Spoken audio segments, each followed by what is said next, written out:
1, 2, 3, 4, 5, 6, 7, 8, 9, 10, 11, 12, 13, 14, 15, 16, 17, 18, 19, 20, 21, 22, 23, 24, 25, 26, 27, 28, 29, 30, 31, 32, 33, 34, 35, 36. And you are not saving your special needs child.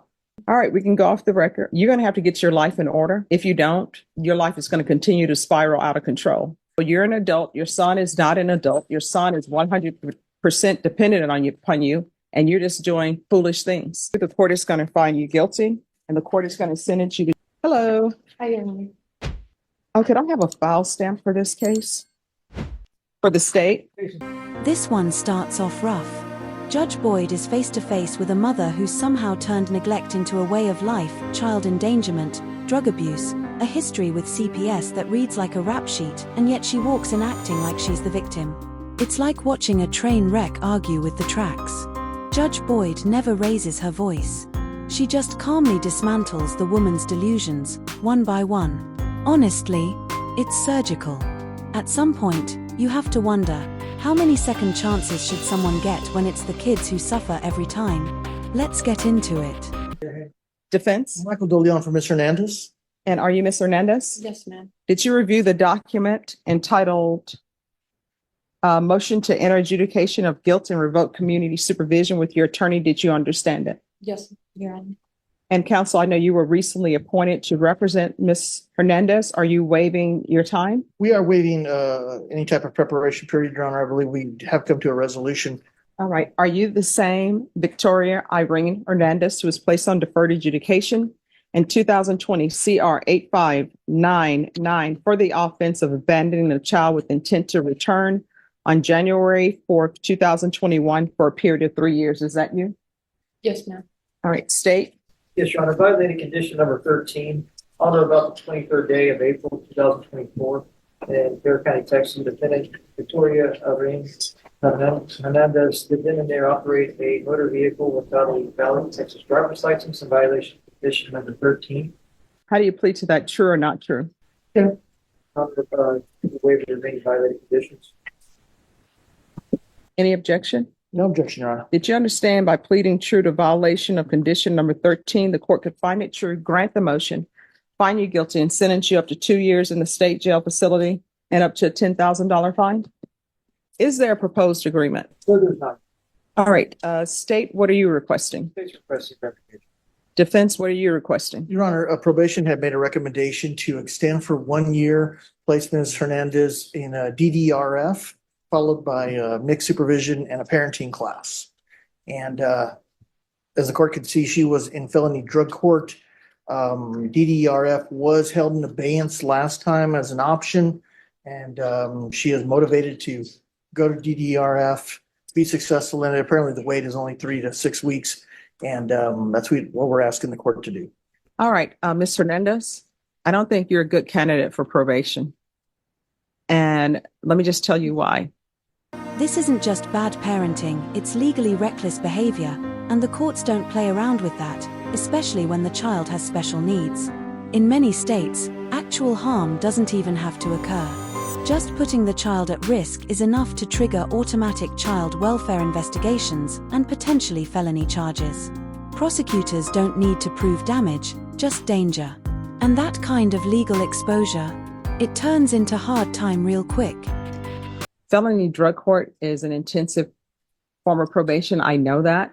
But from reviewing the court summary at the sanctions that they gave you over there, and let me just tell you how many sanctions they gave you, which means this is how many chances they gave you. You understand?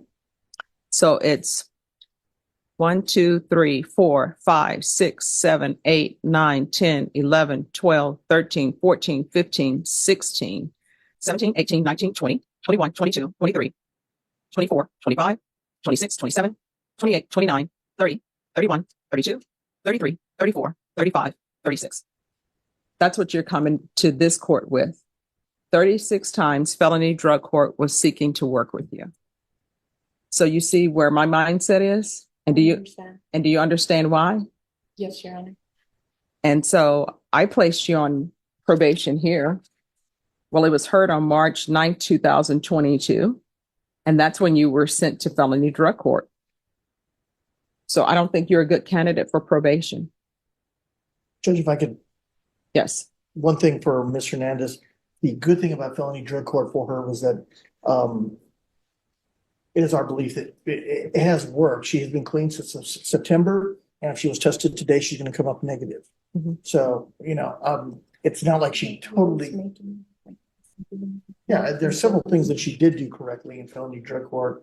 There are a number of things, obviously, as the court has seen, that weren't done correctly, but she's made a lot of her appointments and she has ended up clean, which is the point of felony drug court.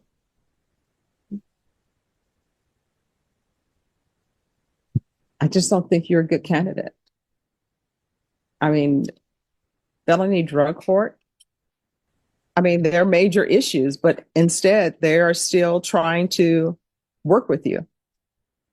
And they tried to work with you a lot. Here's the thing. I know a lot of people want to stay on probation. They do. Like nobody wants to go to prison. I don't take any joy in sending the people to prison. And everybody that I send to prison or everybody I place on probation, I actually do remember them. Even as a defense attorney, I had some clients who ended up in prison. Guess what? I still remember them and wondering how they're doing and hopefully they've changed their life. And it'll be the same with you. I just don't think you're a good candidate for probation. I think we tried. And So, And Judge, the only other thing is she's never been given a felony conviction before. That's why she wants to stay on defer. She's motivated. You don't rack up 36 probation violations by accident. That's not rock bottom, that's digging with both hands and a plan. At that point, the court isn't asking if she can change, it's asking how many more people she's going to hurt before she even tries. Probation is supposed to be the off-ramp from jail, not a speed run straight back into it. And when your track record is that consistently bad, the judge isn't sentencing you for your mistakes anymore, they're sentencing you for refusing to stop making them. For it, and that's why she was hoping that the probation's recommendation would be followed.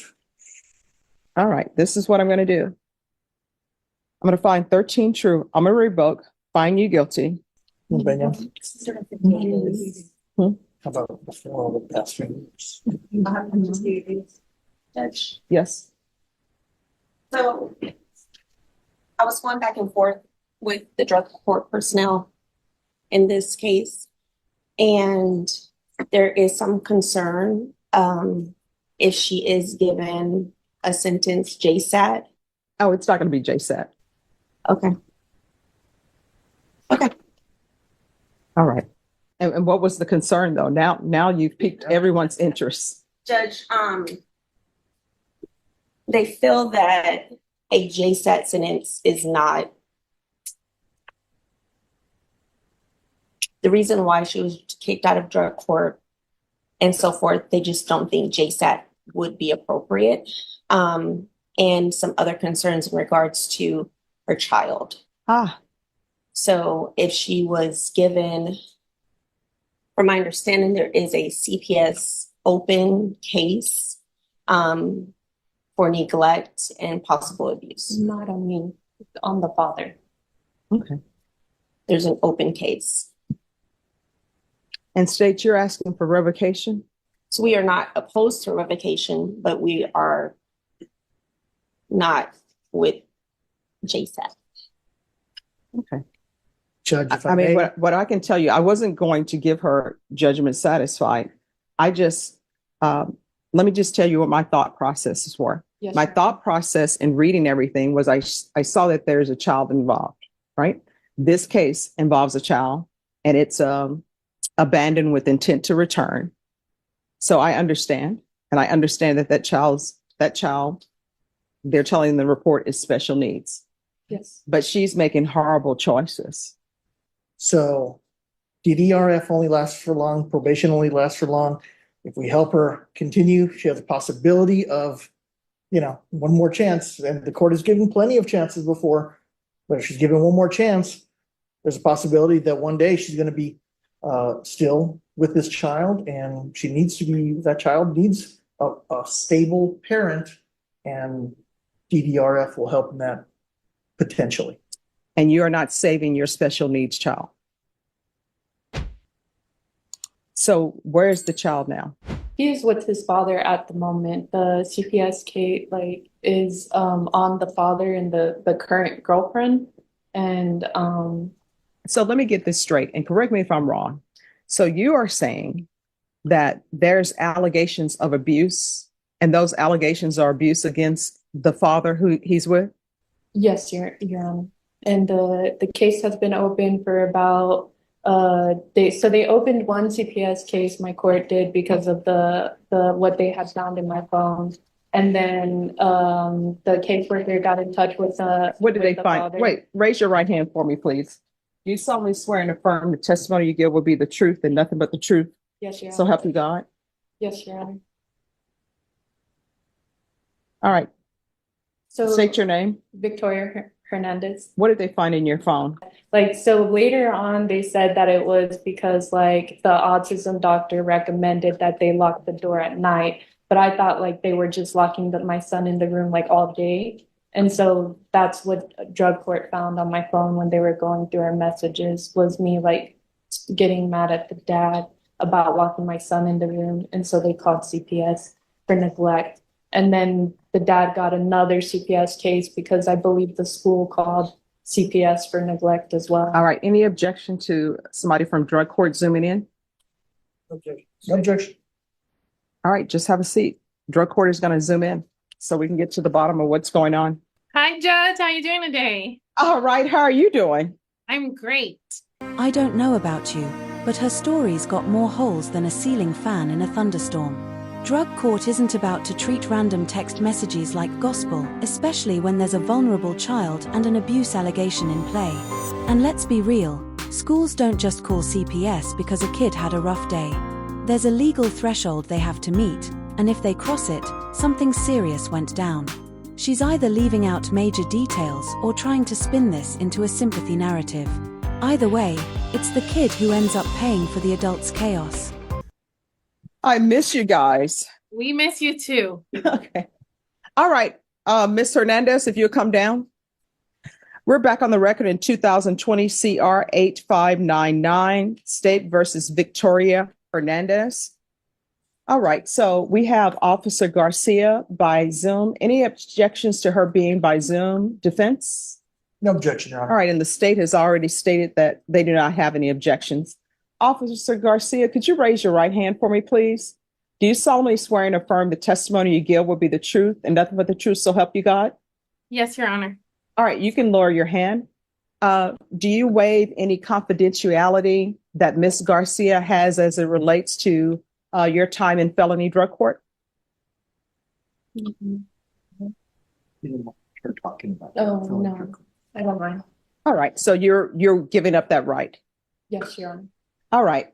Any objection to her testifying in the narrative? No, Your Honor. All right, Officer Garcia, because I was inclined to sentence her to the Bexar County Jail under 1244 to 1 year. Can you tell us how she was doing? What have been the issues with her in the drug court, and what would be your recommendation for her? As you saw in the court summary, we did work with her extensively. Every time there was a violation, we used progressive sanctions. We did have DDRF in abeyance, back on 9/20/2023. Instead of that, we went ahead and gave her the chance to do Alpha Home, which she did complete. However, she went right back to her old criminal thinking. People, places, the basics that we teach in felony drug court, kind of intertwined the two. And that is the only reason why we found out is like it fell into our lap. It wasn't something that we were looking for. And we had concerns, again, because of her special needs child. We do have another case against her in CPS. So the CPS case, there is one pending for the father of her child, and we do also have one for herself. All right. Do you know, with regards to the case for herself, what is that about? Because of what was found on her phone. So what was found on her phone has absolutely nothing to do with the child's biological father? It's actually both of them are involved. But again, he was the only one that the case had, the first CPS case is only on him. So when we found the information that included both of them, a CPS case was filed against her as well. So what was on her phone? Did it have to do with, I don't want to get into too much, but what was on her phone? Did it have to do with her as it relates to her and her child? Yes, concerning for her to be around her child, absolutely. Okay. And then considering her case that she's on as well. So with that being said, we have seen often that we work with the individuals and there wasn't really enough progress, and we don't feel comfortable with one, probation doesn't like to recommend revocation. But we have seen in drug court that a lot of our participants are getting credit for time served. So we didn't want her to just, get a JSAT and be done, because then there's no problems that are fixed. And then we have the concern for the son.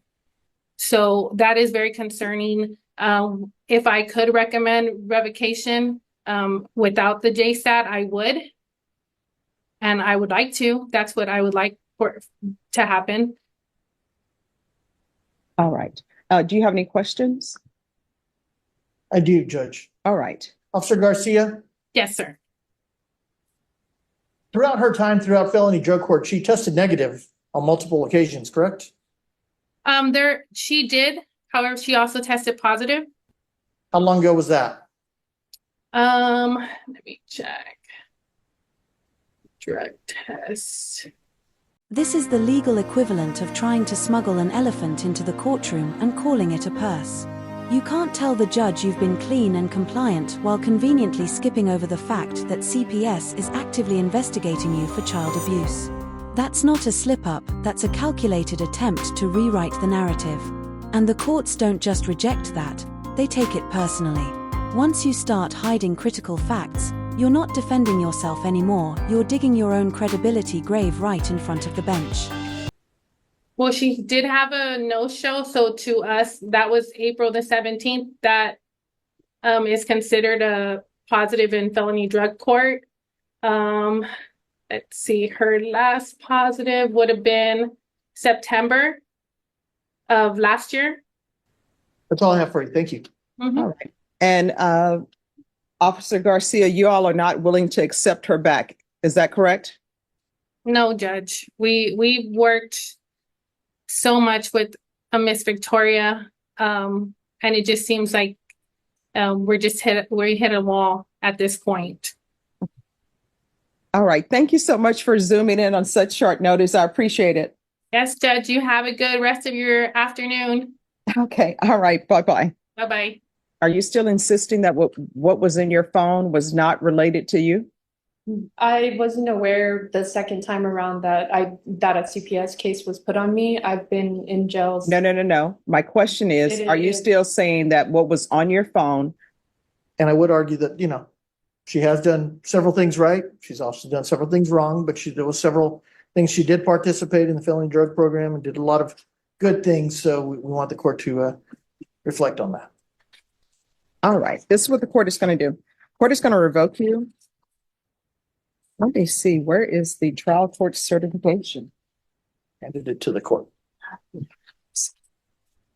I do have it here. The court is going to revoke you. The court is going to find you guilty. The court will give you credit for any time served.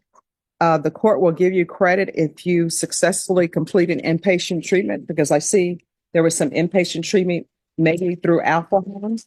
If you successfully completed that, the court will give you credit for that. And the court is going to sentence you to 2 years in the state jail facility. I'll recommend the therapeutic community. I can't force them to place you in there, but if you going to show you what's entitled trial court certification of defendant's rights to appeal. Did you review that with your attorney? Did you understand it? Yes. All right. You have a limited right to appeal. That right to appeal is as it relates to the allegations in the motion, not the fact that you were on deferred adjudication, because this is a felony conviction, you're not allowed to own or possess any weapons or ammunition. If you have a question over what a weapon or ammunition is, you need to speak to an attorney. Do you understand? Yes, Your Honor. All right, we can go off the record. You're going to have to get your life in order. If you don't, your life is going to continue to spiral out of control. Felony Drug Court is a good program. They work with you for 2 years trying to help you, and you still just want to do whatever you've been doing, which is not good for your son. I always tell people you're an adult. Your son is not an adult. Your son is 100% dependent upon you, and you're just doing foolish things. Good luck to you. Look, 2 years might sound light to some people, but when you've burned through every lifeline the courts handed you, that sentence starts to feel earned. This wasn't one mistake, it was a pattern. And Judge Boyd finally closed the loop. What really sticks with me, though, is how the child ends up caught in the fallout passed between adults who've done nothing to earn that responsibility. And sure, the court can only do so much. But at what point do we start holding the system accountable for placing kids in situations like this? Should judges have more power to step in when both parents are clearly unfit? Or would that just open a whole new can of worms? Let me know what you think in the comments. Hit like if you're with me on this one, and subscribe if you want more courtroom chaos and breakdowns. Thanks for watching, I'll catch you in the next one.